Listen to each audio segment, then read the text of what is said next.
Saratoga Racecourse in Saratoga Springs, New York. The great party and the great racing. That's how Saratoga does Saturdays. One of these sports' brightest stars runs today. Torpedo Anna, top-ranked 3-year-old filly in the nation, trained by Kenny McPeak, joined Elite Company in May, becoming the 4th trainer ever to sweep the Kentucky Oaks and Derby. Almost as rare for a jockey. Only 8 have done it. Brian Hernandez now among them. This team, Anna, McPeak, Hernandez, back together at Saratoga with sights set on the coaching club, American Oaks. Couldn't ask for a better setting. Spectacular summer afternoon, this venue, this crowd, the stage is set at Saratoga Racecourse, and you have a front row seat. Big crowd on hand just outside the paddock. Welcome everyone, I'm Lafitte Pinkai. Whether you're a horse racing fan or anyone, there's nothing like a Saturday at Saratoga, the most prestigious individual race meet in North America, and we're going to spend a lot of time together this summer. Over the next 6 weeks, 6 consecutive broadcasts right here on Fox. And today's main event, the 108th running of the Grade 1 Coaching Club, American Oaks. Here's the field. Top class 3-year-old fillies. Number 2, Barbertina, is out. Compact field of 4. That's what happens when superstars show up. Number 3, Torpedo Anna, is just that. 4 to 5 on the morning line. So welcome in my friends and colleagues, a couple of superstars among them. Handicapper Jonathan Kinchin, multiple Grade 1 winning trainer Tom Amos, New York Racing Association analyst Andy Serling. Guys, great to be back on set with you. A second season, Fox Saratoga Saturday. Andy, for our viewers, what can they expect to see over the next several weeks? Saratoga is a magical place where something special can happen on any day. Think of it like a holiday present. You don't know necessarily what is inside of it, but you know it's something good. And it could be today, you guys. I mean, Torpedo Anna, she is a star of our sport. You want to try to see if she's a superstar? Today could be that day. If she has a dominant performance today, it would not be out of the question to run her against the boys in the Travers. Yeah, Lafitte, I have a couple of exceptional fillies tattooed on my arm. So I might be a tough judge for this. She's been really, really, really good at this point, but she hasn't quite proven to me yet that she's exceptional. Now, that might change in about 59, 58 minutes, but she's going to have to prove it to me on the racetrack, because I think some other horses might make some nice wagering opportunities for us. Not tattoo sleeve worthy just yet. He has a massive tattoo of the 4 of us on his back. Sign up, NYRABets.com. Get involved. We have a great offer here at NYRA Bets. When you get involved, you sign up. We're going to give you $50 to play the races. $50 free bet. Best news either way. You play on us. $50, NYRABets.com. As we say hello to the 4th member of our broadcast team, Maggie Wolfendale, currently horseback. Maggie, you've been watching Torpedo Anna train in the morning. How is she coming into this CCA Oaks? Beautifully. She goes out first set every morning at the crack of dawn with regular exercise rider Danny Ramsey aboard for Kenny McPeak, Lafitte, and she is just thriving up here. She's had 4 workouts over the Oklahoma training track in preparations for the CCA Oaks, and she's looking for a repeat performance of her Acorn, which took place on this very racetrack. But what I love about Torpedo Anna, while she's all business and such a gamer on the track and in her training, when you go back to the stall, she is a literal puppy dog. She is the sweetest thing. I got the opportunity to feed her carrots along with my 2 daughters. I am a big Torpedo Anna fan, but Lafitte, Chick and I will be bringing you reports from out here on the track throughout the broadcast. Maggie, a machine this year, Torpedo Anna. Can she keep it going in the CCA Oaks? For trainer Kenny McPeak, stable nearby at the Oklahoma training track. Very close, very convenient, and that's where we find Acacia Clement. I'm here in Kenny McPeak's shed row, standing at the stall of the filly that's been the queen of the 3-year-old division, Torpedo Anna. Ahead of the Kentucky Oaks, Kenny said they better bring a bear because I'm bringing a grizzly. And in her training since the DK horse Acorn and leading up to this coaching club, American Oaks, it looks like she's been continuing that sentiment, training strongly in the mornings, most recently with Gould's Gold, a 3-year-old colt who she was able to keep pace with and whose stamina enhancing challenging workout. She has the credentials coming into this race, and she's been doing it in the morning in the first set in her preparations for the Coaching Club American Oaks, looking to add another grade 1 to that resume. For more on this story, let's go to Richard Migliori. Standing outside the jockey's room here, and Brian Hernandez inside waiting for his ride later in the day on Torpedo Anna in the Coaching Club American Oaks. Brian's such a talented rider, and all riders have recognized that for years, but it wasn't until that magical weekend, winning the Kentucky Oaks and the Kentucky Derby with Mystic Dan, that everybody else really saw what a true great rider Brian Hernandez is. I had a chance to sit down with Brian earlier in the week and talk about all his success and his journey to get to this moment. We'll have that on a little bit later, and you'll get a little bit more insight into the man. Cool customer, Richie. Brian Hernandez, Kentucky Oaks, Derby winning jockey, and that's the filly he'll ride in the CCA Oaks. Live look, Torpedo Anna, untouchable this season, 3 for 3. The Oaks winner, DK Horse Acorn winner very soon. She takes the stage as we're just getting started on the Saturday at Saratoga. Looking ahead to the Coaching Club American Oaks. Still to come, Torpedo Anna's jockey. He was one of the best kept secrets in racing before winning 2 of the biggest races in the sport. The Mig sits down with Kentucky Oaks and Derby winning rider Brian Hernandez. Speaking of which, who is the nation's best 3-year-old? That question's still up for debate and likely to be answered next month, with all roads leading to the DraftKings Travers, where Torpedo Anna just might be headed. Trainer Kenny McPeak says it's on the table, depending on what she does today in the Coaching Club American Oaks. Those stories and much more when Fox Saratoga Saturday continues.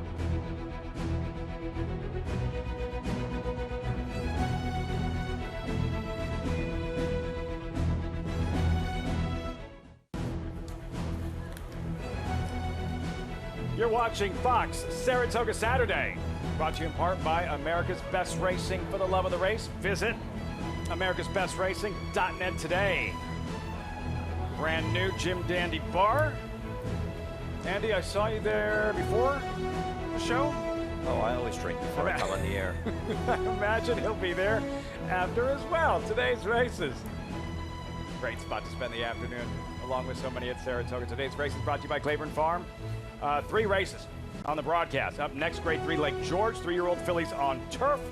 Main event, race 11, grade 1, Coaching Club American Oaks. Field for the Lake George with the fillies in the paddock. About 11 minutes out. Lots of runners, deep, competitive, mile, inner turf course, and oversubscribed. Pictured, Andy, at 2-1. Why is she the Lake George favorite? Part of his connections. Trainer Shad Brown looking for his 8th career win in the Lake George. He dominates this filly and mare stakes on the turf here, and she ran a huge race last time. She got a 91 Beyer speed figure to measure her performance, which is a figure that is considerably faster than anyone in here has run. But she did it under ideal circumstances. You saw that separation. They were going extremely fast up front, and that's something that's going to set it up for horses that are coming from well back. And she's a horse that comes from well back. And I think a couple of us up here think her main competition today may be a horse with speed.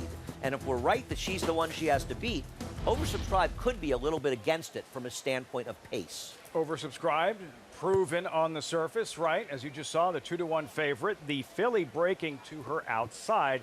Manama Gold, a contender, despite the fact she's never raced on grass. And that's a rule in horse racing. Don't bet a horse to do something they've never done before. But as you guys all know, I am a rule breaker. And this is the time that we're going to do it right here with Manoma Gold. Manoma Gold is a full sister to a horse that's undefeated on the grass in 5 tries, made over $400,000. And Manoma Gold is waiting to put her feet on this turf course to show everyone what she can do. And I think she's going to do it by going to the front early. John Velasquez to ride, Saratoga's all-time leading jockey, so she has that working for her. Maggie, watching Manama Gold, there's certain things you look for in terms of a horse surface preference. Are you noticing anything that would indicate she will run well on grass? Yes, you always try to look for, and it's not a hard and fast rule, Lafitte, but sometimes you look for certain conformation attributes that will help a horse take to the turf or not. The first thing you start with is at the bottom with their feet. Do they have that flatter pie dish type of foot? Because that circumference of that foot will push off of this firmer surface and they'll find it easier to travel. Also, turf horses have a more naturally springy type of gait, and therefore also that means a slacker pastern. So I'm looking for that here with Monument Gold. I see it a little bit. Is it overwhelmingly evident? No, but there is enough pedigree to back her up, and there has been some workouts that suggest that she should take to it. Now, as far as her and this distance, we know that she's run even longer than this on the dirt, and a lot of times it's easier for horses to carry their speed on the turf than it is the dirt, Lafitte. So all positive signs for this filly that we heard from John Velasquez as I caught up with him earlier today, saying that they're going for the lead. Aggressive, Johnny Velasquez. Manama Gold, cool story. Louisiana bred. What will she do in her turf debut? Number 6, Sweet Rebecca. Her last race, the Wonder Again, JK. She was a heavy favorite, and she was right there and then retreated. What went wrong? She didn't have a great trip. She didn't really get cover. She was kind of out in the clear. I don't know if it mattered a lot, but I felt like she bobbled a little bit here. Kind of slipped on the turf course. And you'll hear from Richie Migliore a little bit later, talks about it. You saw right there, she kind of bobbled a little bit. I feel like there's another one coming here. It just felt like to me that she lost a little bit of interest at that point. She's a very talented horse. She had 1 or 2 races prior to that. I think the ceiling's pretty high with her. She was overbet last time. This time, you're actually getting an okay price at 4-1. Sweet Rebecca, legit excuse in that Wonder Again. How will she respond? And then number 7, De Regresso at 12-1. Big filly pictured. Maggie, what is she showing you? Well, you said it, Lafitte. She's a big, good-looking filly. Love to see her trainer, Antonio Sano. I think I have never seen him without a smile on his face. But this is a filly riding a 3-race win streak into this Lake George, as she was on the synthetic last time, back to the turf, which I think is her preferred surface. And last time we saw her on that in the Honey Rider, in which she won, I thought she was able to overcome kind of being bunched up between and just burst through. This is a filly that's thriving, and she looks a lot bigger and more powerful than a lot of her foes that she meets here, and she's a big price on the board. Maggie, thanks so much. Riders up for the Lake George. JK, you just get an incoming text from Torpedo Anna's trainer, as I understand? Yeah, Kenny McPeak sent me a text message and says, you need another tattoo, laughing sideways face emoji. So Kenny must be pretty proud, thinking he's got a pretty good shot here in about 40 minutes. Pretty proud, pretty confident, calls her a grizzly bear. Torpedo Anna in the Coaching Club American Oaks. Here, the Lake George, the favorite, oversubscribed, owned by Seth Klarman, standing by with Acacia. That's right, Lafitte, as oversubscribed, coming in off a win, Seth, where she was pretty dominant. It looks like she has really progressed race by race. Seems like it. We're really excited and have a big shot, and we'll see how it goes. I remember seeing her at Tampa in her debut when she dead heated for the win. And it seems like as she continues each race, she's living up to those high hopes that were had for her from the beginning. Yeah, I mean, we love young horses at Tampa. It's a good place to break them in, and she got off to a good start. And Chad usually can move them forward from there.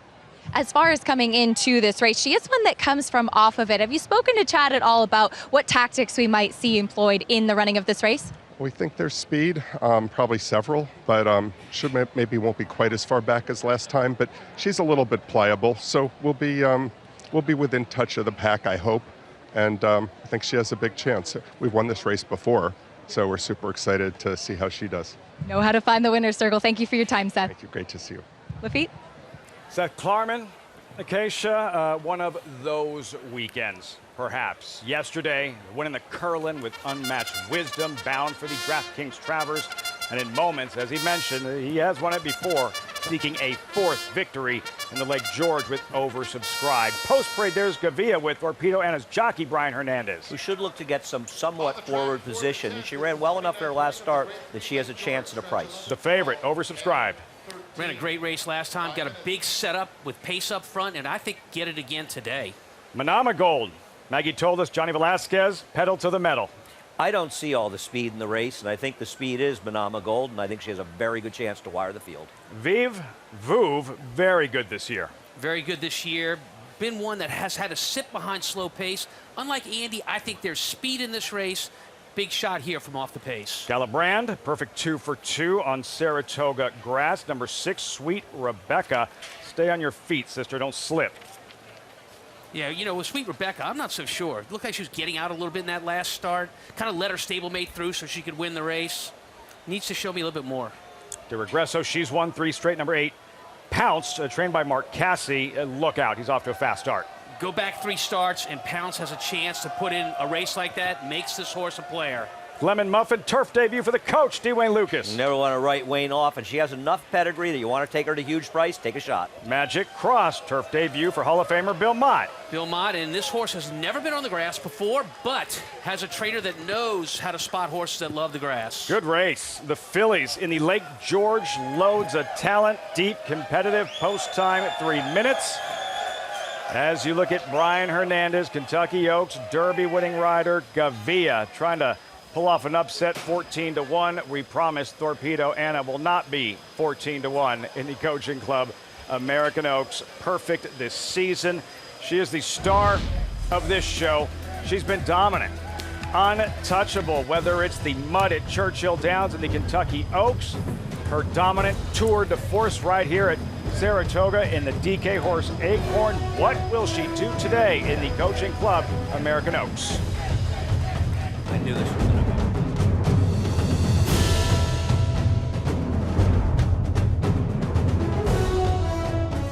Trouble. I'm in big trouble. From the spa. Welcome back. Fox Saratoga Saturday. Among the oldest active sporting venues in North America, Saratoga Racecourse, you're on board. Riders are on board. Gearing up for the Lake George 3-year-old fillies, mile on grass, oversubscribed the favorite at 2-1, Andy. Who takes down the first of our 2 graded stakes races for 3-year-old fillies? I'm going to take the number 3 Manama Gold in this race to wire the field. She has the pedigree to handle it. She has run well enough going longer on dirt that I don't think she'll have a problem with distance. So I'm taking Manama Gold in a mild upset. I like Manama Gold as well. I think this horse controls the pace up front and has the pedigree to love the turf today. Sweet Rebecca, 9-2, much better than her previous prices. Now, we also have a champion jockey you heard from, Richie Migliori. Mig, rider tactics. What are you looking for early on in this Lake George? To go to the lead. This is a filly that stumbled at the break and still attended a 22:44 pace sprinting.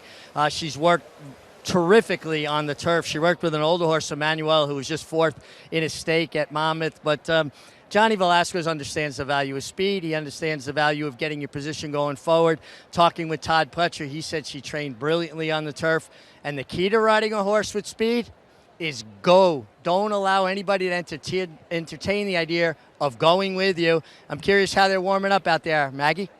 Well, Richie, you know Johnny Velasquez will not take anything away from his horses, and a lot of times he gets the other guys intimidated. So I think that will be the tactics that we see play out here. I do want to touch on Sweet Rebecca, though.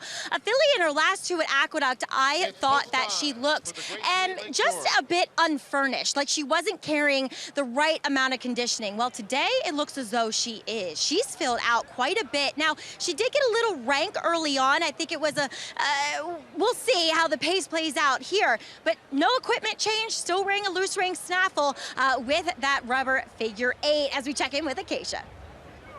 And Maggie, I like what I saw from Sweet Rebecca as well. She will be my pick in here, and she's a horse that, as you mentioned, has continued to progress. She's shown some greenness throughout the running of her races with that slow break on debut.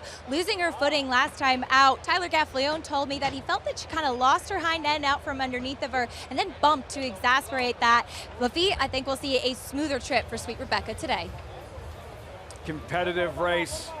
Fun race, this Lake George 3-year-old fillies. Final check of the tote board reading. 2-1, oversubscribed, trained by Chad Brown, looking for a 6th straight victory in this Lake George. Frank Miramati, the voice of Saratoga, with the load and call post time for the Lake George on Fox Saratoga Saturday.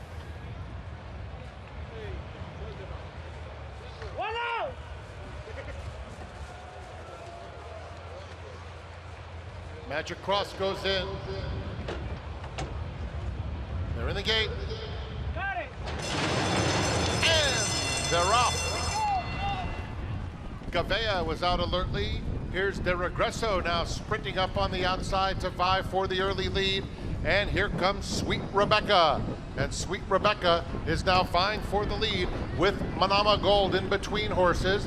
And down on the inside, it's Gavea. So Gavea sets the pace. Manama Gold is a headstrong second. And Sweet Rebecca settles beautifully in third. Down on the inside, De Regresso is in fourth, 4 lengths off the lead. A hard-held, oversubscribed races in fifth as they swing onto the backstretch through a quarter in 23 and 4/5 seconds. Pounce just went by her. It's another length back to Magic Cross, who's toward the back of the field with Vive Veuve and Galabrand at the back. It's Gavea, the controlling speed, coming to the half-mile pole, leading it by 2. Manama Gold is in second. Down at the rail, De Regresso in third. Then comes Sweet Rebecca. The half went in 47 and 4/5 seconds. Pounce is making a move in between horses, oversubscribed on a strong hold at the rail, 5 lengths off the lead. Then Galabrand between horses. Magic Cross on the outside, Vive Veuve second to last, and Lemon Muffin trails. A quarter of a mile to go, and Sweet Rebecca's been traveling well throughout, let loose on the outside of Gavea. In between horses, Manama Gold with a furlong left to go. Down on the inside, De Regresso is coming back for more. Center of the course, Pounce and oversubscribed is threading through traffic. A driving finish, and from the back, Vive Veuve. It is Pounce in the late stages, and Pounce pulls away to win it by a length. Oversubscribed finish, full of energy in second. Vive Veuve an oncoming third. Then Gavea. A big day for Dylan Davis. Dylan Davis in a groove, second graded stakes victory of the meet. That's why we love turf racing. Thrilling finish, and in the end, Pounce takes down the Lake George. Trips tell the stories in so many races, especially ones in the grass, and Dylan did an exceptional job of getting good position, and then he got that clear run in the stretch, Tom, which wasn't true for everybody else. The clean trip and a very good performance gets it done for Pounce. A very good performance. And Pounce is the kind of horse, if you look 3 back to the Here Comes the Bride Stakes, that was the kind of race that Pounce ran today, and it was good enough to win. Excellent finish up, and Andy, you're exactly right. Clear down the lane, was able to make that big move without any traffic. Andy and Tom both mentioned it. The 2 oversubscribed, trouble the entire stretch. Arguably best in this race, but that's why you put them in the gate and you run the races. It's not always who's best, it's who crosses the wire first. And she was pulling a little right, just aggressive, was oversubscribed with Joel Rosario. Go back to the start of the race. Manama Gold. Tom, what happens? Number 3. We look at the number 3 horse there. She's going to stumble a little bit right there, and Ryder loses his balance a little bit. Johnny Velasquez loses his balance, but the problem with that is he can never get back into the position he wants. He's trying to get to the front, but he's going to get so crowded here, and his horse gets very aggressive with him, and it just changes the whole trip he had planned for his horse, and it makes the outcome over very early on. Maggie told us, for John Velasquez, the plan was to be forward. It was to be aggressive early. That type of a start really compromising her chances. Listen, you have no way of knowing if she could have been successful here or not, but one thing you know for Didn't sure, help. she had no chance to win given the circumstance. The start, Tom, is always the most important part of a race. Fair enough. Got to get your position. Didn't happen today. 8-2-4-1. Dylan Davis, 3 wins on the afternoon. He grew up in Saratoga. How special this must be for him. The opening day shocker, a 45-1 shot in East Schuylerville, and now Pounce in the Lake George. Dylan Davis winning pilot with Maggie. You said it, Lafitte, as Dylan and I break our maiden here with a horseback interview. Dylan, riding so well, your 3rd win on this card, your 2nd greatest stakes of the meet. You're a hometown guy. You grew up here. This means so much winning here to you. Oh, it means everything. It's great. Saratoga native, Saratoga High School, everything. Grew up here, and incredible. Any victory is nice, but once you start getting into the big leagues, into the staked caliber, it's even more special. So just thanks to Mr. Mark Cassie, everybody in the team, and she ran really well. I thought it was going to be close to the lead, but they really were running into that first turn. And Jicked in my position, nice and comfortable. She was nice and relaxed, but then she started inching up into the backside. I allowed her to get a nice spot into the second turn. Really, really on heels. And once I turned her out into the stretch, she responded very nicely, and she just reaching for more. I needed the outrider to come and pick me up because she just don't want to pull up. She wasn't finished. Good thing we have Lance here. Dylan, riding for Mark Casse, though, who also is getting off to such a big meet. What's it like to be a part of a team like that? No, incredible. Yeah, Mark, he's always believed in me, and I just need the opportunity out here in the horses, and to have a guy like that behind my back give me the chances that I need, and I could show that I can get the job done on the big stage, and I'm just happy that he's got the confidence in me to get the job done. You're big time now. Congrats. Thanks, Maggie. Dylan Davis aboard Pounce, and what a meet it has been so far, Lafitte. Growing up in Saratoga, Maggie, riding at Saratoga, Richie Migliore is with us, and Dylan Davis winning at Saratoga. Dylan Davis has really matured over the last few years. He has really come into his own, and a lot of it has to do with confidence. Any athlete, confidence is key. Not only trainers having confidence in you, but you having confidence in yourself. He rode a picture-perfect race. He was able to tip out, at the same time oversubscribed, was trying to thread the needle in between with hardly any room whatsoever. She was never in a comfortable position until maybe the race was over, 50, 60 yards out. He had secured enough room. By then, Pounce had already pounced, no pun intended, and put the race away. But another super ride from Dylan Davis. And, he's a graduate of Saratoga High School. Hey, maybe I should have went there. I might have graduated.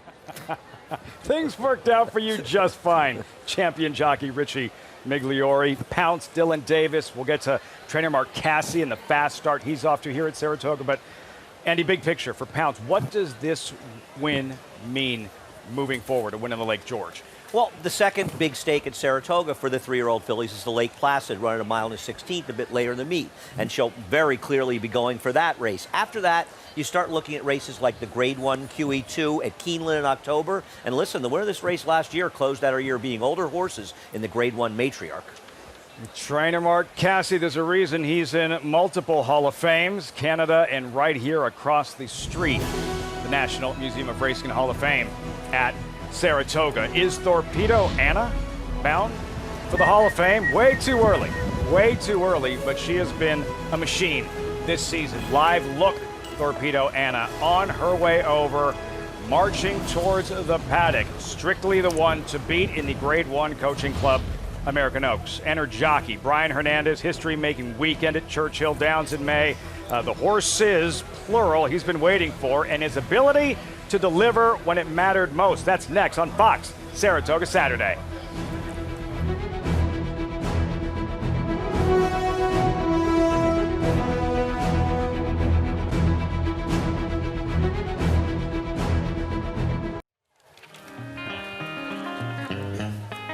Back when she was a little Torpedo.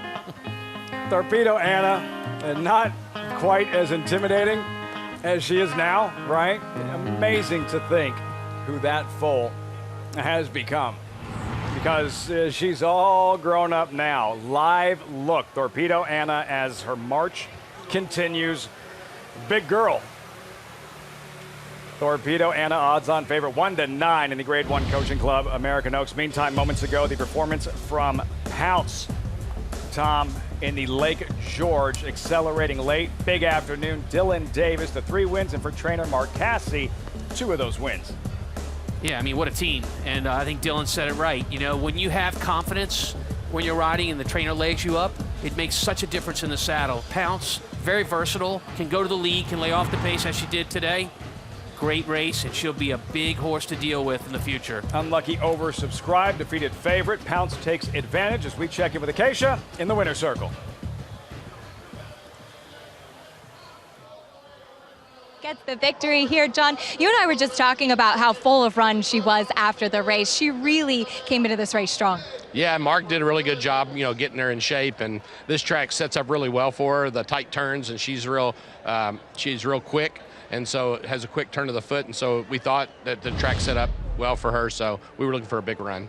How fun has she been? Because she's so versatile. She showed speed previously and then coming from off of it today. Well, how fun can it be that you buy her on the FASIC digital sale in February, and 10 days later she wins a Grade 3, right? So that's the kind of horse that she's been for us. So we're just super excited to have her in our stable right now. She ran so well today. You're also the owner of Sweet Rebecca, as you were saying. She's one that still learning to try and settle during her races. Yeah, you know, the last out she stepped in a hole and she didn't run that well in that race, but she just keeps fighting it too much, and she needs to settle. She's got a lot of energy, and we got think of a lot of her as well. So we still expect a lot to come from her in the future, and we'll talk to Chad and see what's next for her as well. Well, enjoy the win with Pounce today. Big congratulations. Yeah, thank you very much. Lafitte? Next logical step, you have the Grade 2 Lake Placid, Alabama Day, August 17th. Time now for the headline event. Grade 1 Coaching Club, American Oaks 3-year-old fillies, mile and an eighth. $500,000 purse as expected. Look at that, 1-9. Torpedo Anna to be ridden once again by jockey Brian Hernandez. And Tom, just looking at her as an athlete, as an individual, what catches your eye? So as a trainer, when you're watching these horses come to the paddock and you're evaluating competition, you love her ears. They're forward, they're alert. She's got a good stride on her. You can see her body, it's lengthy. We call it scope. She has a great deal of scope. You want that kind of look for a horse that wants to go a route of ground. She not only goes a route of ground well and gets good distance, she does it better than any other 3-year-old filly in the country. 1-9 for the Grade 1 Coaching Club, American Oaks, and her jockey, Brian Hernandez. It's amazing how one moment can impact an athlete's career. The ability to be at your best when it counts the most, the very definition of clutch. For jockey Brian Hernandez, that's exactly how you describe his performance the first weekend in May at Churchill Downs. The result, a place in racing history.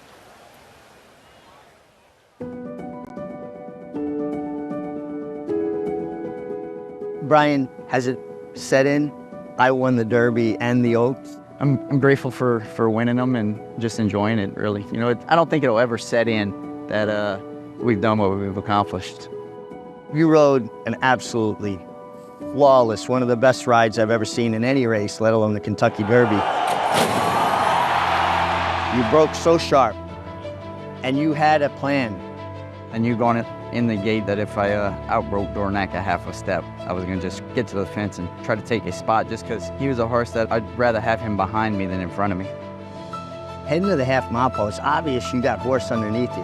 When I was just sitting there inside there, biding my time and just waiting to see if a gap would open. And when a smidge of a gap opened, I was fortunate enough that Mystic Dan, I knew he'd shoot through it, and he was there for me. It is Mystic Dan down toward the inside with the lead in the final 16, coming down to the wire. Who's it going to be? Oh, it's a photo of the Derby. Were you sure when you hit the wire you didn't want it? Not at all. That's a great shot there, because you could see the concern and then the euphoria instant. Yeah, exactly. It's every emotion you can think of to win the Kentucky Derby after trying and being in this sport so long. You made history and to win the Oaks and the Derby. Torpedo Anna's pretty special and gave you the Oaks. She set fast fractions, but she always looked like she was so comfortable doing it. We were so confident in her. When I talked to Kenny the last second in the paddock, he goes, well, if she breaks sharp, just put her on the lead. And I had already had that in the back of my mind. And she turned for home. And Torpedo Anna tries to take him all the way. The filly, just FYI, I made a run at her, but she was just so dominant that she put her away pretty easily. And Brian Hernandez and Torpedo Anna dominate the 150th Kentucky Oaks. And that's the good thing about her, is that once she gets in that rhythm and that high cruising speed, you just stay out of her way, because she's one of those rare fillies. When you call on her again, she goes on and hits that next gear. It's amazing how talented she really is. Filly, Torpedo Anna, Richie. For Brian Hernandez, the win in the Oaks, Torpedo Anna, the win in the Kentucky Derby, Mystic Dan. How can one horse, or in this case 2 horses, impact the career of a jockey? Well, I think it elevates you to that other level in the public's eye and with owners and trainers. Now, all of us that ride or rode with Brian over the years and had the chance to compete with him knew what a great rider he was. And it's not always about who wins. Sometimes a guy could be 10th in the standings and the riders know who is really talented. And he's had the respect of his peers all this time. And certainly with me, I identified early on how good he was. But now he's been cast into this international prominence, winning 2 of the most important races in North America, the Kentucky Oaks and the Kentucky Derby, and doing it in the same year, becoming only the 9th jockey in history to ever do that. And he and Kenny McPeak being only the 3rd time or 3rd combination to ever do it. Eddie Arcaro and Ben Jones actually did it twice. So he's in rarefied air. He is a jockey's jockey and just somebody that is easy to root for. Great stuff with Brian Hernandez. Richie will check in with you as the riders make their way into the paddock for the CCA Oaks. There's Kenny McPeak right there, Tom. You talk about pressure in these situations. What kind of pressure as a trainer do you feel when you're about to saddle a 1-5 favorite in a Grade 1 race at Saratoga? Oh, it's tremendous. I mean, you're on the biggest stage. Everyone is looking at your horse as the best in the country. They're betting on her. Look, a 1-5 favorite would be like betting the money line on a team and getting -500 on that kind of team. That's crazy odds. And you've probably wondered about her name. She's owned by Mark Edwards, his oldest granddaughter, high school junior, Anna Thorpe. She's a swimmer and a fast one. Her nickname, Torpedo. Pretty much the coolest nickname ever. Over to Acacia with Anna Thorpe, the Torpedo. I love it. The Torpedo standing next to me along with some of the cousins as well. Well decked out for Torpedo Anna's run. And Anna, you were telling me you got a chance to be there for the Kentucky Oaks in some of her big races. What has this journey been like for you? It's been crazy. It's been something that like we've never experienced before, like ever. My grandpa has always had horses, so it's always been a dream, a goal for us to win something like the Oaks or the Derby, and we did, and it's been crazy, unbelievable. How special is it that your namesake has won some of the biggest races in the country? It's crazy. I still can't wrap my mind around like how big of a deal it actually is. With your nickname, the Torpedo, how about everybody at school and on your swim team that gave you that nickname, your equine version living up to it as well? Yeah, it was a nickname from my coaches a long time ago that started when I was about like 10 years old, and it still goes on, like, I guess with her and with me. Well, we're wishing you all the best of luck today. And Lafitte, Anna said unfortunately she was not here for the Acorn because she was at a swim meet. Great story. Anna Thorpe, the Torpedo, what a cool experience for her. And the filly named after her. There she is, Torpedo Anna. Just like she rockets through the stretch, dusting her rivals. Anna Thorpe leaving all challengers in her wake. Both Annas just too fast to catch. And you'll never catch me, I'm the fastest girl alive.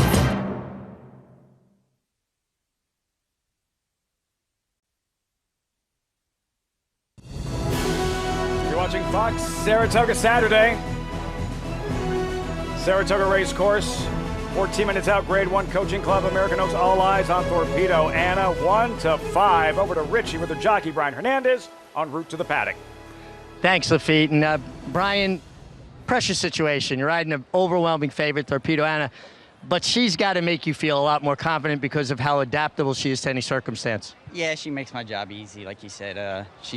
If we have to, she can be on the lead, and if not, we'll just kind of have to play it off the break if she breaks well and puts us there easily. Our biggest thing is we just want to get her in a nice, comfortable rhythm and just get her to cruise nicely. Any fear that when you're on the big favorite like this, there's an X on your back that other guys are going to key their race around you, and how do you guard against that? Yeah, you definitely have the bullseye on your back because she's the two-time Grade 1 winner, and there's nothing I can do about that. I just got to go out there and ride my filly with all the confidence in the world and let her be the best horse and let her show up today. Brian, go to work. Good luck. Thank you, Richard. Guys. Her trainer calls her the Grizzly Bear. Torpedo Anna is back in business off the layoff, and she is a dominant winner of the Fantasy Kentucky Oaks, you bet.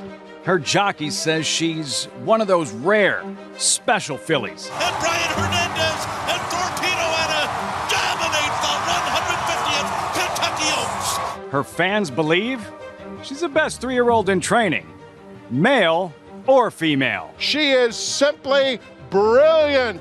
Another stellar performance from Torpedo Anna.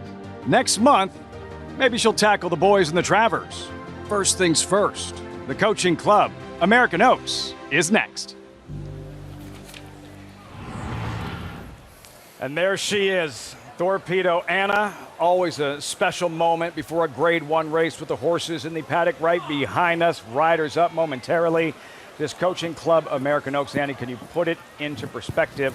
Why the significance? Why such an important horse race? It's actually considered one of the few races that's known as a classic in horse racing, along with the Triple Crown races. And the storied history of the Coach Club American Oaks is littered with some of the very best names in racing, which Torpedo Anna may be adding her name to that list. And I think back to the first one I ever saw, and a horse named Ruffian won that race at 1.5 miles in one of her greatest performances ever. One of the greatest all-time indeed. Riders up. Brian Hernandez, JK, and look at what Torpedo Anna does to top-class fillies, including a champion with only 3 shoes on. Yeah, she was outstanding here, and like Tom mentioned earlier in the show, look at her ears. Just pricked, waiting to hear from her rider, waiting to get some instructions. A couple of reminders here, and look, he looks over at the infield screen just to make sure nobody's coming. Yeah, I mean, doesn't do it justice, because at the start, Torpedo Anna was on the way outside post position, short run to the first turn. She's able to get over and save some ground by that turn. She's got great tactical speed. Man, oh man, I really think she's going to go to the front today and put him away early. Torpedo Anna, trained by Kenny McPeak, live with Acacia. Annie as well. She's got her toes, Kenny, but she was acting so well saddling. I saw Annie was your assistant. Yeah, she loves top fillies. She's a Swiss skydiver fan. Very disappointed they sold her to Japan, but anyway, she's warmed up to Torpedo. And she, as I mentioned, on her toes as she normally is before her race. Yeah. What have you seen from her coming into this? Well, this is typical of her in the paddock. I mean, she did that at Oaklawn this winter, and really it's not something we're overly worried about. You know, she is I've always said she's a bit of a wound up banjo string. She's got a lot of energy, and she does better once the saddle goes on. She has some versatility in her tactics as well. Short field, where do you expect her to be positioned early? Well, Brian and I only briefly talked about that. He thought maybe the 4 had a little speed, but you got to really leave it up to him. I mean, there isn't anything I can do from this position, and we completely trust Brian and his work, and he knows the filly better than anybody. So it's an exciting position to be in, and a little pressure, as a favorite, but at the same time, it's a good spot. Thanks, Kenny. Good luck. Thank you. Time for the Grizzly, Lafitte. A wound up banjo string, Tom, inside baseball, trainer speak there. Yeah, we like to call her hot-blooded, but she's hot-blooded and can handle it. So, like the famous Foreigner hit, she's going to go to #1 here. There are other fillies in the race. There's one of them, a Grade 1 winner in Candy. Impressive beating older horses, fillies, and mares last time out, but she's now taking on perhaps the best filly or mare in the country.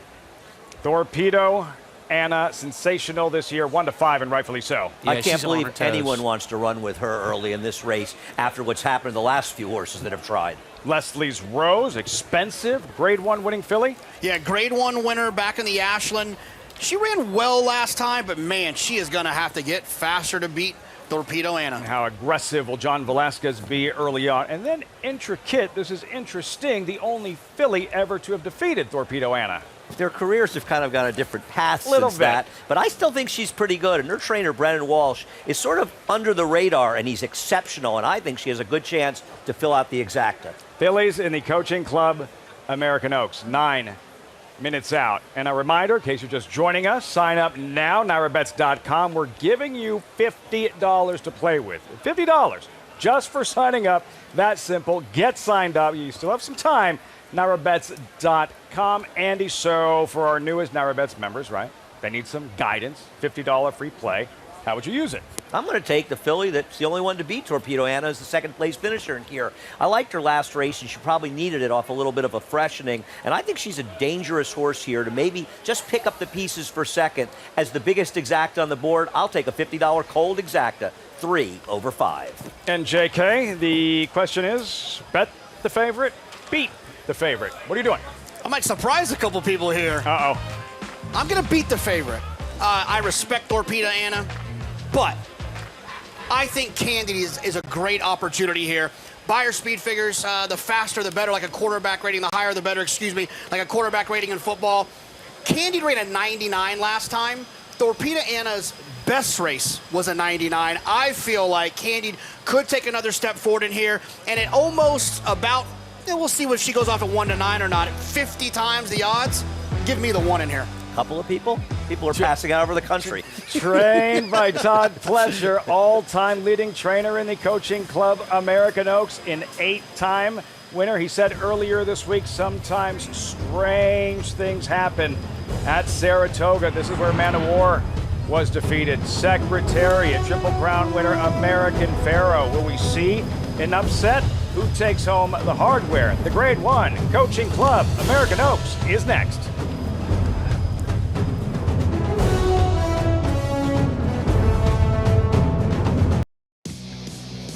Right back at it next Saturday. Saratoga's signature prep for the DraftKings Travers, the Jim Dandy. Preakness winner sees the gray. His RSVP'd Fox Saratoga Saturday. Coverage begins at 4 Eastern. Bird's eye view, Saratoga Racecourse. What a shot, and what a day, and what a filly. Odds on 1-4, Torpedo Anna for this coaching club American Oaks. Over to Maggie. Horseback. Well, we know what Torpedo Anna is. She is a gorilla, according to her trainer. She can also be a little bit of a high-strung type as well. She came into the paddock, she was a little bit hot, hotter than she was here for the Acorn, but since getting out on track, she's done exactly what she's done prior to the Acorn again today here for this CCA Oaks. Focused. Brian got her a nice warm-up with the pony. I don't think she's one you can take away from the pony prior to her starts, but now he's giving her a little bit of a rest, a little bit of time to calm her nerves a bit. She looks great out here. And look, she looks to be able to control this race too, but I'm wondering if there's going to be a little teamwork based upon what I've seen from warm-ups with the two Todd Pletcher horses. John Velasquez gave Leslie's Road a huge warm-up and has gotten her really kind of on her toes, a horse that does have the ability to be close. And I haven't seen her in quite a while. She is really filled out. So I'm going to be really intrigued to see what that Hall of Famer John Velasquez does from the gate. Guys. It's interesting. You heard the response from Brian Hernandez asked about strategy and tactics. He was kind of like, he didn't seem too concerned because of her versatility. Last year's 2-year-old champion, just FYI, ran second during the Kentucky Oaks trying to rate. So they understandably changed tactics and tried to run with her last time. She was eased in that race, and Torpedo Anna galloped to victory. Ways and Means, who may be the favorite in a very big race, the test here, a Grade 1 in 2 weeks. She tried to duel with her in the Kentucky Oaks. She finished up the racetrack. I don't think anybody wants to run with her in this race. I think everybody's riding for second and hoping she doesn't show up. We check in with Richie. Yeah, guys. First, Leslie's Rose. I did talk to Todd, and he said they're coming out running. Johnny Velasquez likes his position going forward, and they're walking a tightrope. He says, we don't want to sacrifice her, but we also want to give her best chance. We don't want to hand it to Torpedo Anna. So I think they're going to come out running a bit with the 4 and at least make her commit. The 1, Candied, her one thing that she's had trouble with is changing leads in all of her starts and in the morning as well. Well, Manny Franco worked her the other day, and Todd said she changed leads the smoothest she's ever done it, ran up into his hands, popped right to her right lead, and really finished. And he likes the match of Manny Franco on Candied. A mechanics thing, Candied, JK, and coming off that fast race at Monmouth Park, Eclipse Thoroughbred Partners, the owners who have already won this CCA Oaks twice with Carolina and Nest, a champion. Yeah, Candied wasn't able to make it to the Kentucky Oaks, but now she's these late summer races. These are the races where these horses can kind of, get another shot at those horses that ran in the Derby or the Oaks. And for me, I just think Candied ran extremely well last time. And at this price, I think she'll drift up a little bit from 7-2. You got to take a shot with her. Over to Acacia, trackside. And not to harp on a heavy favorite once again, Lafitte, but Torpedo Anna, for me, the versatility, what I touched on back with Kenny McPeak, the fact that she was able to rate behind Just FYI last time out, and the fact that she was able to show speed prior to that as well makes her incredibly dangerous. From a human interest story as well, she's galloped in the mornings by her 74-year-old exercise rider, Danny Ramsey, who's been on a lot of good horses for Ken McPeak, and he gets her to settle, which, as you can see, is not an easy thing to do. Danny Ramsey, 74 years old, doing his best work with Torpedo Anna as she marches towards the starting gate. Gentlemen, what are we looking for right from the start?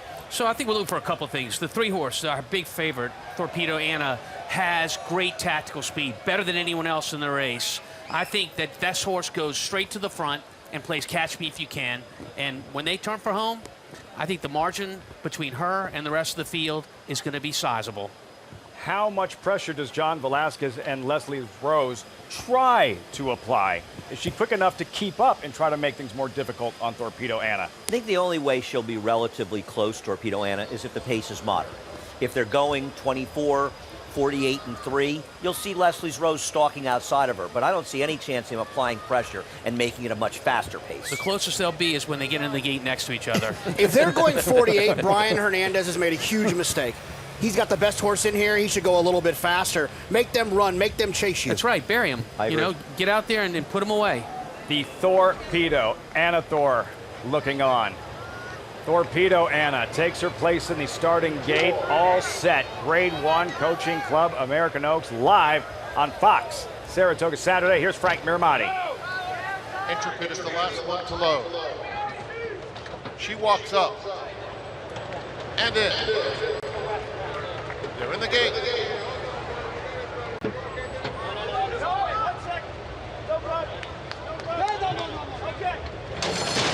And they're off in the Coaching Club American Oaks, and Torpedo Anna hopped in the air and is last, and she's going to go right after Leslie Rose, who has the lead. Leslie Rose, Torpedo Anna will have to overcome that tardy beginning, but she's in second, just a length behind. Candide is tucked in along the fence in third. And then comes Intricate as they race in single file, rounding the turn. So Leslie Rose and John Velasquez, the leader, by 3/4 of a length. Torpedo Anna comes right to her in second. It's another 2. Candide gets the perfect trip in third. And another 3 back to Intricate. The opening quarter in a moderate 24 1/5 seconds. Leslie Rose has the advantage and stretches that lead out to 2 lengths. Torpedo Anna will have to overcome that adversity from second. It's another 3 back to Candide in third, who's 4 in front of Intricate. They're heading toward the half-mile pole, the half in 47 4. Leslie Rose, comfortable on the front end, has a very easy lead, has widened now to be in front by more than 3, almost 4 lengths over Torpedo Anna, who is yet to be set down. She's asked to go now. Candide, hard ridden by Manny Franco in third.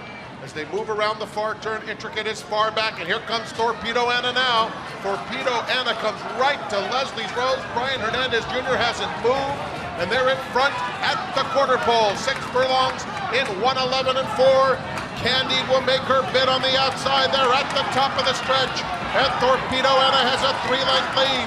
Candide is trying her best to close the gap, and Intricate picking it up from behind, but it's all Torpedo Anna. The leader of the division is simply spectacular in the Coaching Club American Oaks. She'll win for fun by 4.5 lengths over Candide. Intricate third. Leslie Rose was fourth. Anna Thorpe, lots to smile about. Torpedo Anna, Brian Hernandez probably not smiling after the start. She stumbles. She was stalking, and in the end, it made no difference. Another Grade 1 victory. Torpedo Anna in the Grade 1 Coaching Club American Oaks. The good ones are able to overcome adversity, and she overcomes adversity, it seems, every time she runs, Tom. She does. I mean, look, we're going to watch this start again because she was edgy in the gate. She wasn't standing correctly. She's going to leave off balance out of the gate. She's going to lose her position when she does that, and she's lucky it's a 4-horse field, because in a 10-horse field, they're going to close that gap. She's not going to be able to regain her position. But let's watch her right there. She's the 3-horse. She actually is looking a little bit sideways at one point when they break from the gate. Kind of lunges. Jump. Kind of jumps out of the gate, loses her spot, but she's so athletic, she's able to take a little hole right here and get back into position almost immediately. Maybe she just wanted to give the other fillies a chance. She didn't. No, she sure didn't. I tell you what, that's the kind of performance that I wanted to see before we started talking about this Travers stuff. Well, tattoo.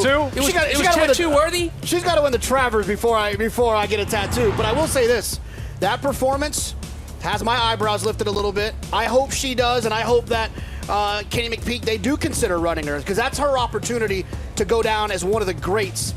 If she wins the Alabama, cool, right? Great. She's already the 3-year-old champion, but if she wins the Travers, she goes down in history. Story in the making. Stay tuned. Overcoming adversity and running up the score in the end. Torpedo Anna in the CCA Oaks. Maggie with winning pilot, Brian Hernandez. Here with Brian, and Brian, as you said, wow, that beginning was not as planned. Yeah, no, nothing went as planned. You know, she hopped up in the air a little bit, leaving there, and got herself left. But she's such a natural talent. She was able to just get to that spot so fast. And then from there, it was all her. You know, going into the second turn, Johnny was cruising, and he kind of got away from her. But then when I asked her a cue, and she jumped forward, and I was like, oh, wow, this is going to be fun. And she turned for home and just floated around there with her ears up. I mean, she just showed what a special filly she is, and she just keeps showing it.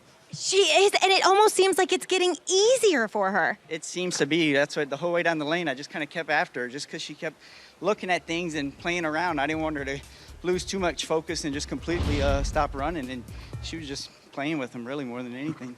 Brian, I asked you this when you won the Acorn, and I know it's up to Kenny and his team, but do you think she can take on the boys? I mean, she's done everything we've asked of her so far. You know, that's, like you said, that's up to Kenny and the owners. I'm just fortunate enough to be a passenger here, and I'm enjoying the ride. You've done a great job so far. Congrats. Thank you, Maggie. All right, Torpedo Anna, well on her way to becoming a champion, guys. We'll ask Kenny. Don't worry. We'll ask Kenny about the Travers. Torpedo Anna, that is class. A lot of horses can have all the talent in the world, but without class, Richie Migliori, they don't overcome adversity. No, and her natural athletic ability allowed her, after hopping at the break and brushing the right side of the starting gate, to get up in there as quick as possible. Now, Intricate with Tyler Gaffleone sees her coming. He turns his filly's head, tries to shut the door a little bit here. You can see it turn her head. And Torpedo Anna and Brian Hernandez were having none of that. They said, excuse me. And they kind of just nudged her out of the way. And then he attended the pace. And the way she won, with her ears flicking back and forth, I'm not going to hedge, guys. She's as good as any 3-year-old filly I've seen since Rachel Alexandra. She is sensational. She brings me back to that place, that little kid watching races on a Saturday afternoon on television. She makes me a fan all over again. Great. It's a great point, JK. The reason you have those tattoos of horses, some of your favorites, the type of racehorse, and fans that were here at Saratoga today to say, I remember when I was there when Torpedo Anna won that Coaching Club American Oaks. Well, that's what we love it here at Saratoga. Like Andy said at the top of the show, at any moment you can see greatness, especially in these big races. And she showed greatness today. She was outstanding, and she's been outstanding. She overcame some adversity. She's a really, really cool horse, and I am excited to see what they decide to do next with her.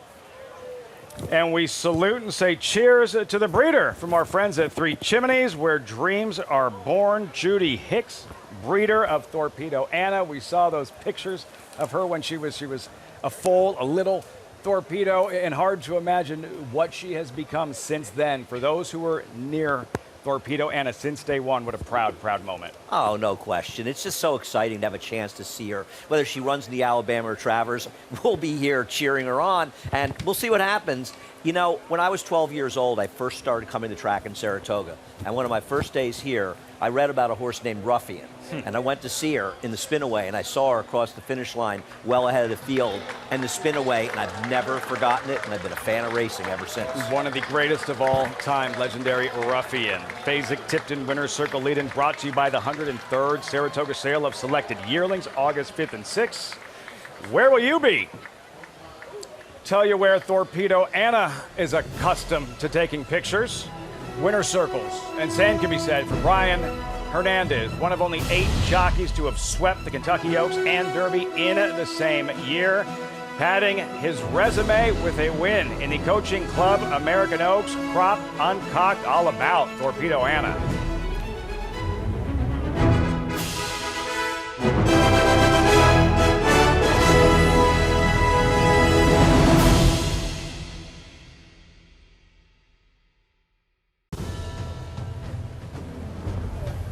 On a picture-perfect Saturday from Saratoga Racecourse, welcome back, Fox Saratoga Saturday, first of 6 consecutive weeks.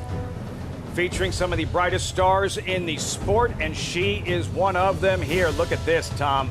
Torpedo Anna starts to pull away from her rivals. She's amazing. I mean, everyone on the desk and everyone around the country that knows horse racing knows she's the best 3-year-old filly in the country. She won the Kentucky Oaks, which is basically the Kentucky Derby for fillies.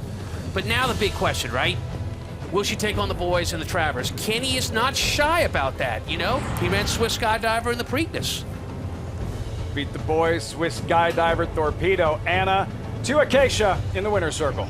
And with winning trainer Kenny McPeak, Kenny, I just commented to you, she's pretty special. And after that trip as well, can you talk me through your emotions through the running of that race? Well, a little nerve-wracking when she got off, a little awkward there, but fortunately Brian found a hole real quick. I mean, easily the outside horse could have cut her off and she would have had nowhere to go whatsoever and had to even circle that one. But, you know, she's just such a next level above this group of fillies, and we're fortunate for that. I mean, it's just really special run with her.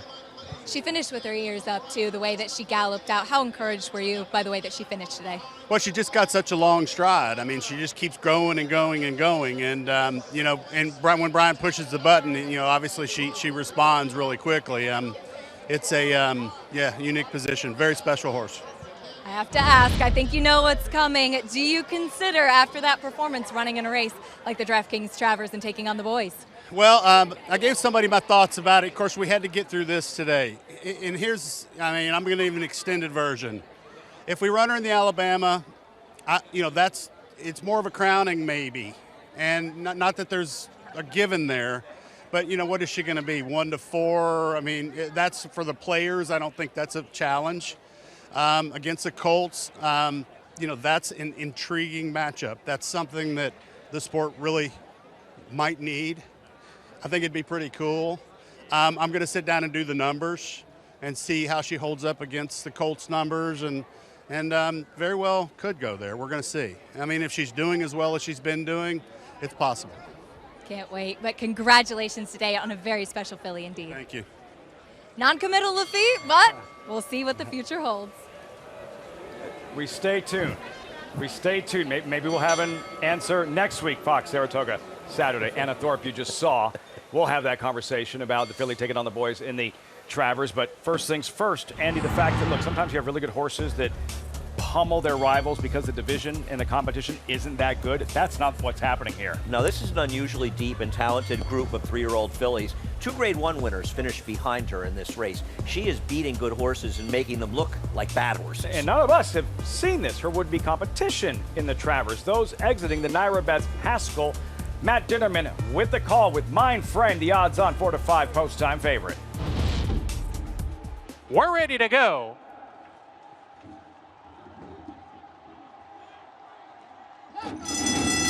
And they're off. And the NYRA Bets Haskell. Mind Frame bobbled coming out of there. He's recovered, though. And Dordock from the inside post. Offensive-minded. Has a head lead. Timberlake off the layoff is fresh. A little bit keen and moves level. In the third spot is the Park Shipper. Just step on it. Mind Frame gets over towards the rail to run in the 4th position. He's 2 lengths ahead of C Streak. Then Jasper's Pride. And Tuscan Sky, sluggish early. Gets a couple taps of the crop to get going. Is well out of it as they make their way around the clubhouse turn. And Dordock setting the pace, the Belmont winner, a half length in front. Timberlake right there to press the issue. Just step on it is third, 3 deep, and Mind Frame is in a pocket, 4th to the inside. 2.5 lengths off the lead, swinging up the backstretch. C Streak a length behind him, a gap of 3 to Jasper's Pride, and still a big gap back to Tuscan Sky as they head down the backstretch. Dornock setting a moderate pace, 3/4 of a length ahead.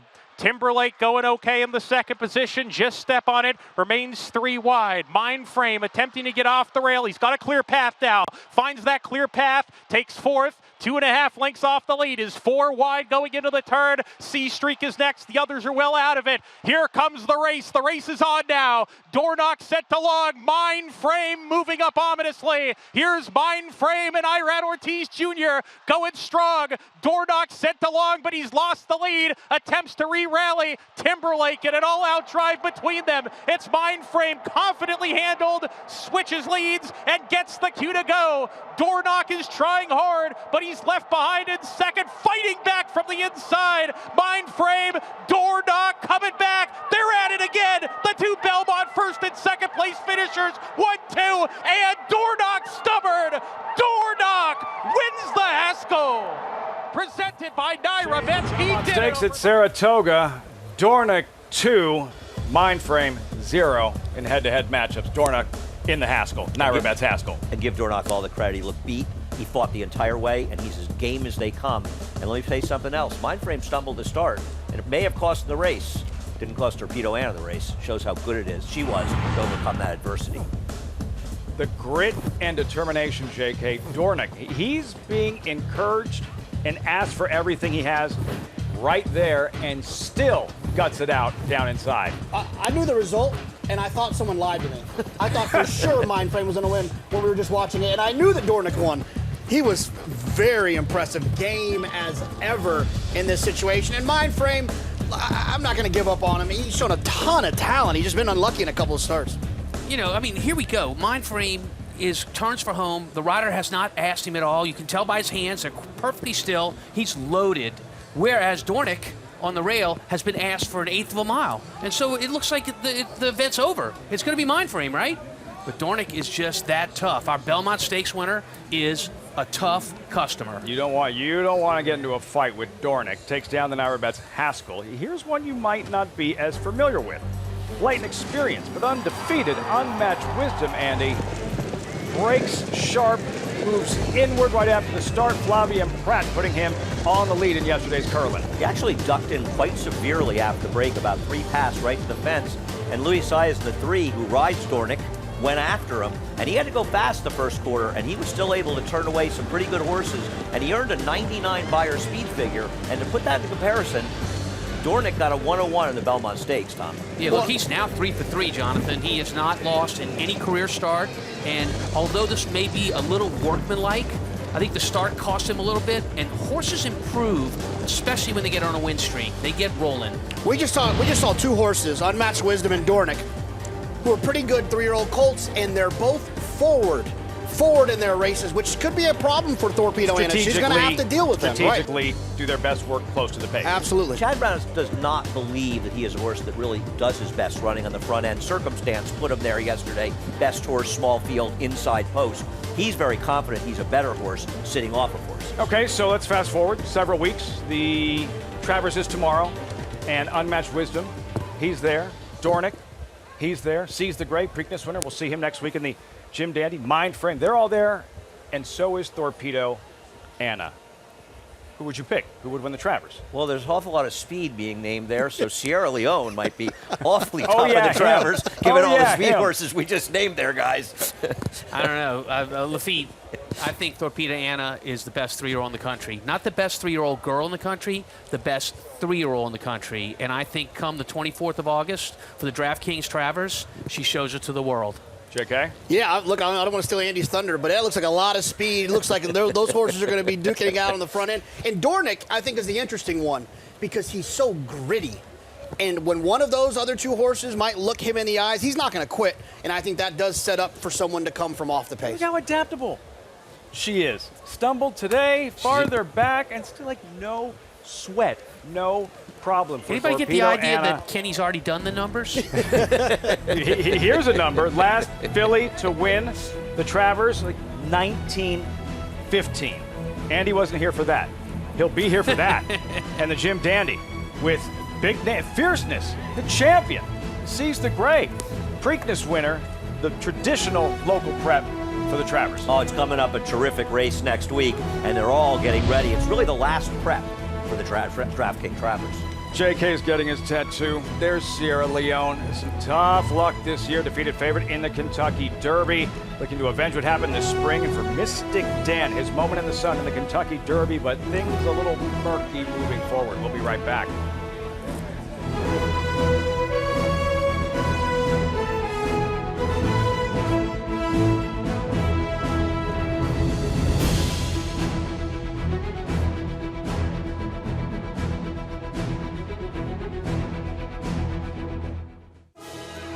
We're not done yet. Still 1 race left, so you still have time.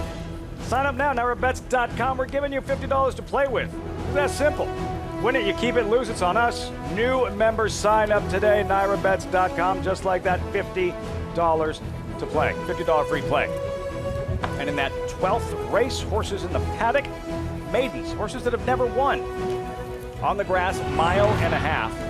Inner turf horse scratched the second half of the entry. There is the field, updated odds. Andy, who takes down the 12th and final on CCAO Saturday? By post time, the #1 Factor Analysis will be a heavy favorite. People should keep in mind, this is a marathon distance. They're going to go around the track on the turf course 1.5 times. So don't think the race is over when they hit the wire for the first time. And Factor Analysis has already run credibly at the distance, or at least in a distance race. At 1 mile and 3/8 in her last 2 races.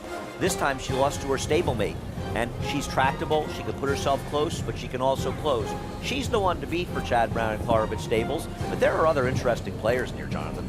Yeah, look, I like Factor Analysis. I was there this day when she ran. I thought she ran extremely well against her stablemate, who got a little bit loose. But yeah, there's some other interesting horses in here.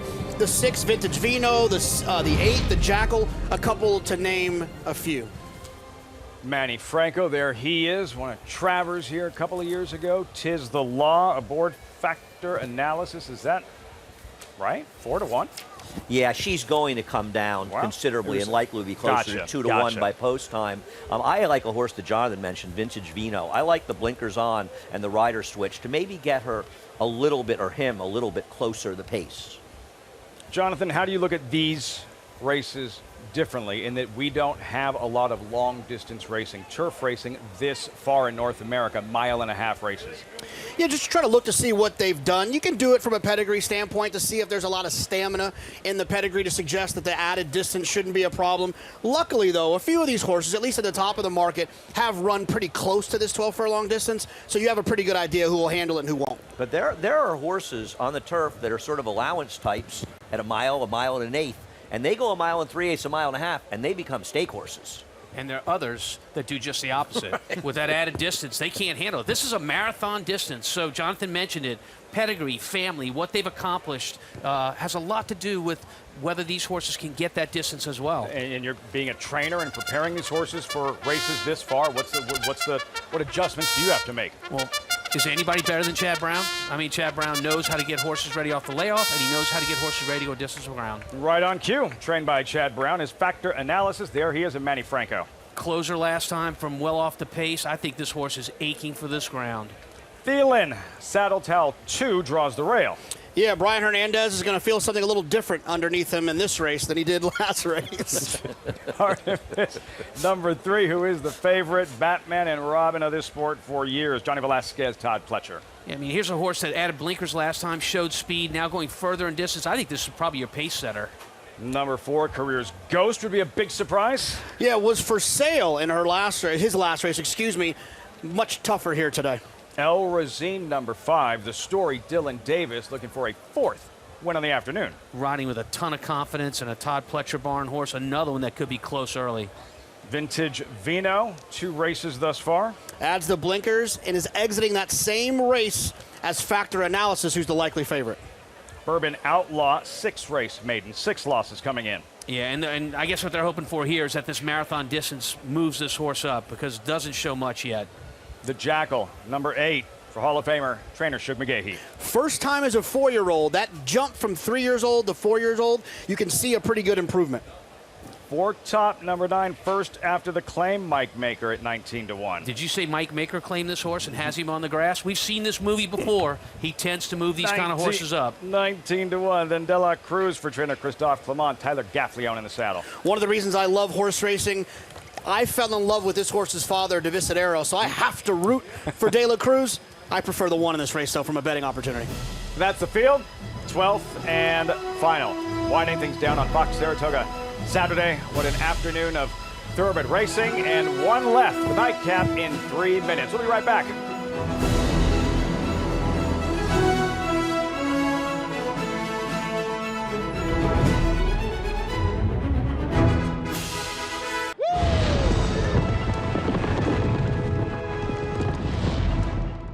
Back just in time. Post time for the 12th and final Fox Saratoga Saturday, brought to you in part by Hillendale, Adelapa, to Maggie, horseback. It's post time, Maggie, and great stuff with Brian Hernandez after the CCA Oaks. Well, thank you, Lafitte, but all I can think about is joining the people that we just saw in the picnic area for a cold one. It's been a long but glorious day here at the spa, as many of them often are. So marathoners here in the last race on the turf. And, you know, when you look at these horses physically, the best way I can the best analogy I can use is talking about cars and how horses are built like cars. You think of fast cars, those Formula One cars, they're really big wheels behind, and you know, they're kind of built into this aerodynamic frame. Well, those are your sprinters. That's how your sprinters are built when it comes to horses. Now, these marathon turf horses, they're kind of built like pickup trucks. They're long, they're lanky, they're good for a nice joyride in the countryside. That's what we're getting here, right? One that is built just like that is a big long shot that they paid a lot of money for once upon a time. $1.75 million for number 2 Thielen in here. I think he'll appreciate the ground that he gets to cover today for Brittany Russell. But the horse who caught my eye the most was number 6, Vintage Vino for Linda Rice. I love what I'm seeing from this horse. Puts the blinkers on, hopefully will provide a bit more speed, warmed up beautifully. And then number 8, coming off the layoff for Shug McGahee, the Jackal. He looks fit enough and he suits these conditions well, but he was very distracted, Lafitte. He was talking to all the other horses in the paddock and even out on the racetrack. My co-hosts are distracted. Why didn't any of you tell me she got off the horse? Nothing? Nobody said no, nothing? We've had it. Why didn't you tell me? Tom's out with those guys having beers out the side. We've already left, so forget about him. I'm with Maggie on the 6. I feel like not only the blinkers, trainers will often use them to get a little more speed, and I feel like the switch to Jose Lezcano, the rider, might get her a little closer today, and maybe that can help make the difference, excuse me. They go around twice, 1.5 miles post time for the 12th and final from Saratoga. Frank Miramati standing by. A couple of restless runners, including Bourbon Outlaw, who's right there. He's right around him too. Vintage Vino, the Jackal, moving around. Our Tempest acting up, number 3, with Johnny Velasquez busting through the barrier just before the start. Been an eventful show for John Velasquez, his horse bobbling at the start in race number 10, the Lake George, and now this happens. And Lafitte, those gates obviously are held together by strong magnets. It doesn't take too much from a 1,000-pound animal to pop through those. The procedure here, Tom, to determine whether or not a horse will run after breaking through the front of the barrier. Yeah, you can see the veterinarian right there on the right-hand side of the horse examining, making sure the horse is okay before putting him back in the gate and deeming this horse ready to go. Back aboard, and we'll try it again. 12th race live from Saratoga. Frank Miramati, take 2. Thank you, sir. They're in the gate.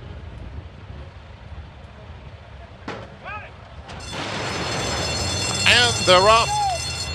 And our Tempest bounces right out of there. This time on cue. Caesar's Ghost is right with him. And they're followed by Four Top, a close-up third. Down at the rail, Thielen with El Razine racing in between rivals as the field goes into that far turn for the first time. Checking right out of it was Thielen as Factor Analysis is up to take 4. So it's Caesar's Ghost having to be restrained, a long shot leader by a length. Four Top is racing in second as they get into the stretch for the first time, and our Tempest has backed off them with Factor Analysis racing in 4th, galloping along 4 lengths off the leaders. Then comes El Razine on the inside of De La Cruz in the orange colors. The Jackal is next. Bourbon Outlaw toward the back of the field, along with Vintage Vino, and now 3 lengths clear of Thielen, who trails. They've got a lap to go, and Four Top takes over from Caesar's Ghost in second. Our Tempest wants to get after that leader, and Factor Analysis is outside of him in 4th, 4 lengths off the lead. Then El Razine racing in front of De La Cruz. That pair is followed by the Jackal, who's now 10 lengths off the pace. The Jackal was just passed by Vintage Vino, who's moving up a couple of spots. The 2 trailers remain Bourbon Outlaw and Thielen. 1:15-1 for 6 furlongs. It's Caesar's Ghost back in front, with Four Top alongside. Our Tempest right behind them, a length back third. El Razine has some energy in 4th along the inside, 3.5 lengths or so off the leader. Then Factor Analysis 5th at this point, followed by De La Cruz. Vintage Vino is next, a length and a half back to the Jackal, Bourbon Outlaw, and Thielen. Around the far turn, Caesar's Ghost a length, Four Top still in second. El Razine has made it up to third. On the inside, gets a little bit of a shove. Factor Analysis, and our Tempest is just outside of that. Barry's lost a few spots. In the meantime, De La Cruz in the orange colors is trying to get into the race. A length in front of Vintage Vino as the field turns for home. El Razine comes through along the inside to take command and open up 3 as Factor Analysis tries to bear down on him in second. From the back of the field, Vintage Vino is coming alive on the outside of De La Cruz. Past the 16th pole, El Razine 2-length lead. Vintage Vino coming, but it's Dylan Davis's day today. That's number 4. Vintage Vino's second best. In behind them, it was a photo for third between Factor Analysis and De La Cruz. And what a day for the hometown kid.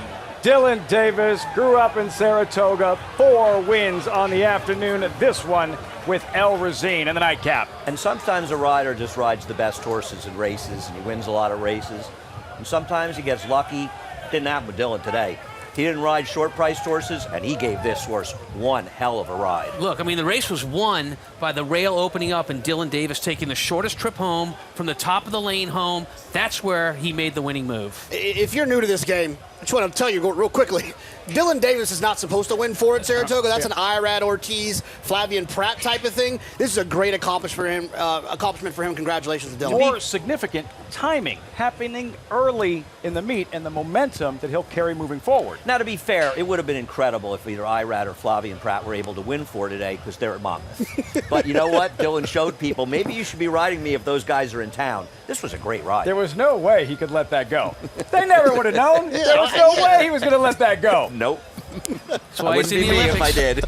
National television coverage of Andy division. We expect nothing less. And right back at it next Saturday, Jim Dandy presented by Mohegan Sun, 3-year-old traditional local prep for the Travers. Great to have you with us this Fox Saratoga Saturday. Gorgeous afternoon in upstate New York, where that filly stole the show. Torpedo Anna stumbled start, mattered not. 3 straight Grade 1 victories. Next stop? We don't know. Maybe the DraftKings Travers. Up next, Major League Baseball, Red Sox in Los Angeles. Coming up on Fox. Have a great night.